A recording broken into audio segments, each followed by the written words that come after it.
Hi guys, and welcome to the Traore Army now officially, obviously. And a lot is going on. Like, honestly speaking, I don't know what's going on in the divided states. There is this thing, and I'm gonna talk about it. There is this thing of Black Americans claiming not to be Africans, and I don't even have a problem with that. And I don't think most Africans have a problem with, Black Americans not wanting to be Africans. Like, I mean, who cares? We don't need that. We don't need to be together. We don't need to be one. Like, if you don't want to be one with me, like, what the heck? Like, am I glued to you? Am I losing anything? Or why do they think that? What? Are you insane?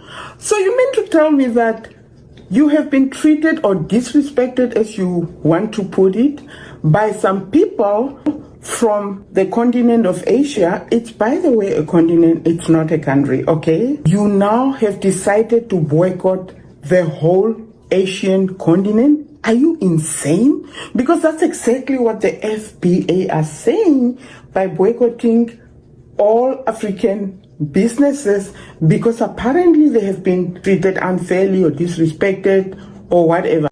So if you are saying you don't, associate with us, we have no problem. But stop this nonsense that you guys are completely insulting Africans, saying that, oh no, they're hungry. No.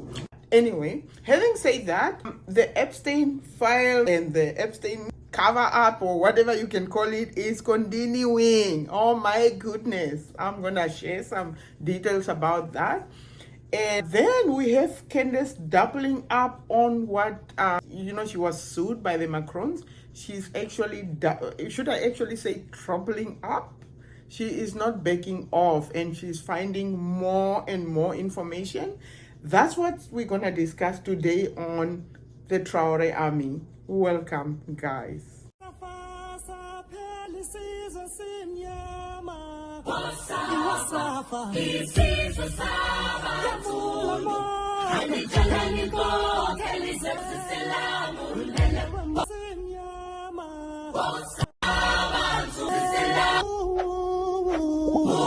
So first of all, we're going to start with what's going on with the Epstein's files, and like Maxwell being obviously, apparently, and I definitely would believe that she's going to be pardoned by Trump. And obviously she was, I think, interviewed by the DOJ, Department of Justice, somebody in the Trump administration and so on. But I'm like, so what do you expect? Do you really wanted her to say something about Trump if, he was part of, whether part of on the list or maybe not on the list, if he was part of it, whatever that part might mean? Like, seriously, do you think so?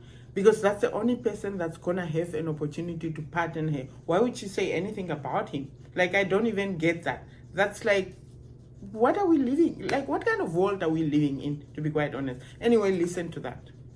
So it's na boo boo. We can't touch them, right? We can't touch them. They are the elites. And the Ghislaine Maxwell rabbit hole just gets crazier and crazier. I maintain my position that lately I genuinely would prefer if they just came right out and said that we hate you all and we rule over you and there's really nothing that you guys can do about it. That would feel better to me. Well, today we have Ghislaine Maxwell, who, after meeting with our Department of Justice, has been transferred into a prison that's really not a prison, right? It's not really a prison. It's kind of like going away on vacation. It's more like a sleepaway camp for the elites. So we're going to discuss that and assess whether or not we believe Trump when he says he had no idea that she was going there. Again, Trump needs help. There's no question.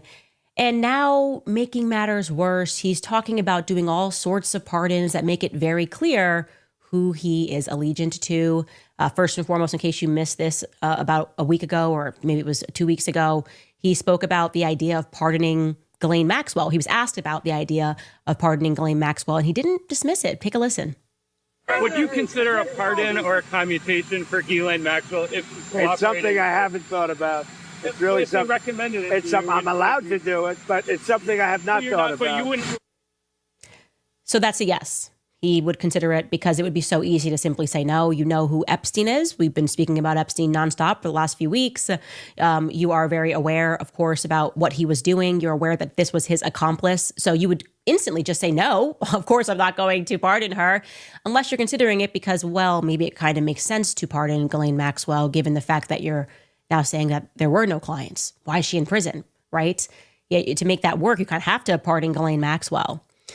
And as if that wasn't enough, Trump is also apparently thinking about pardoning Diddy. Okay, this is a headline.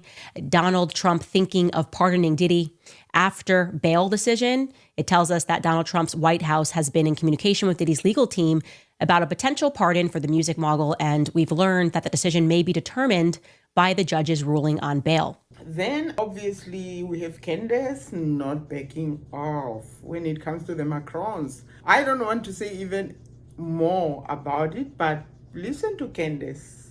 Okay, so one of the strangest aspects of the entire Brigitte Macron legacy is that they have consistently, and I'm referring to the first couple, they have consistently attempted to present as evidence of Brigitte's existence her birth announcement. Okay, Brigitte Trogneu's birth announcement, which ran in the local newspaper of Amiens being the town that her and Macron were born in. And they're like, this is proof that she's alive. I'm going to show you this birth announcement here. It reads Anne-Marie, Jean-Claude, and Mary Vaughan, Monique, and Jean-Michel Trogneux. And this is in French, but they're very happy to announce the birth of their sister Brigitte. Okay, and that ran in the Amiens newspaper, I believe, 1953. But just like on the surface, it is a weird thing to continually present as evidence that you existed. Just think about that, right? Like if you are challenging me to prove that I existed, the very last thing that I'm going to produce is a newspaper article, because who cares? I'm going to be like, here is my birth certificate. Here are photos of me. Here's me with my family. They just love this newspaper clipping so much. It appears everywhere. Okay. And when I say that it appears everywhere and that they have insisted on this birth announcement as an element of truth or veracity, they even included this as a fact in their filings against me. Okay, take a look. This is the lawsuit page and they're filing against me. Point number 23. It reads, on April 13th, 1953 in Amiens, France, Mrs. Macron was born Brigitte Trogneux, a woman. She was the youngest of 6 children in a prominent chocolate-making family in Amiens. That'll be relevant later. An image of her birth announcement and family photo featuring Mrs. Macron as a child is below. Okay, so they include this again. Look at this announcement in Le Courrier Picard. That's the local newspaper. And they circle the person who they allege is Brigitte on the lap. No mention of our boy Jean-Michel Trogneux on the left there. And by the way, that photo on the right, the one that they just loved to give to the press, we know for a fact that that photo has been retouched, because in other presentations of this photo, there is no lamp in the background. So there's a lamp sometimes, there's not a lamp sometimes. So there's no question that this photo has at some point gone through a retouching. But we're not talking about this photo. So let's just stick with this strange newspaper clipping, right? Every element of the legacy they created was BS. She was hot. She was wearing short skirts. She was an irresistible teacher. No, she wasn't. She was wearing pantsuits. How could you say that? How did you not, as the press, do your due diligence and take a look at this picture and other pictures available of her during her time of teaching and go, yeah, maybe no, not Claudia Schiffer in short skirts.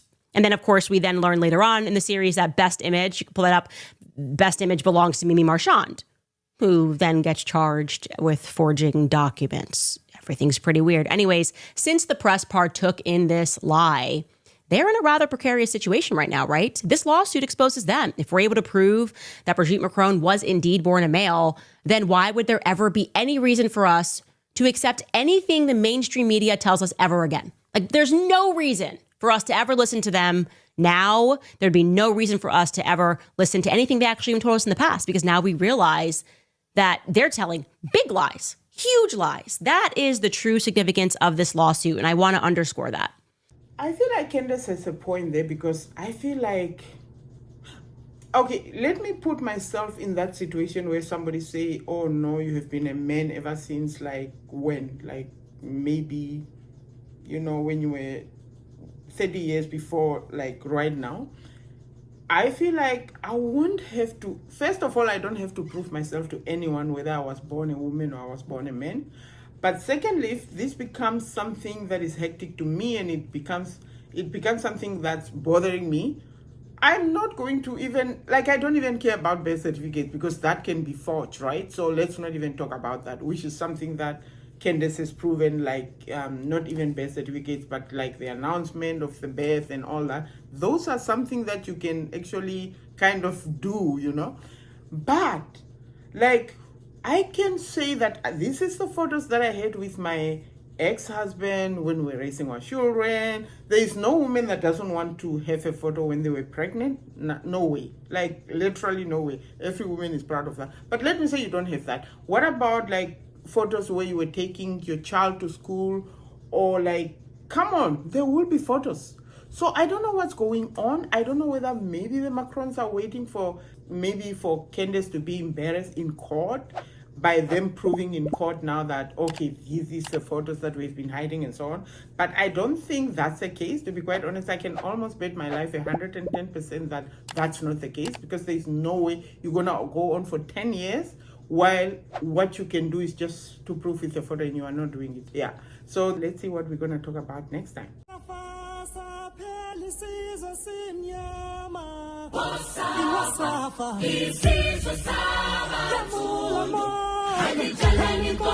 Kelly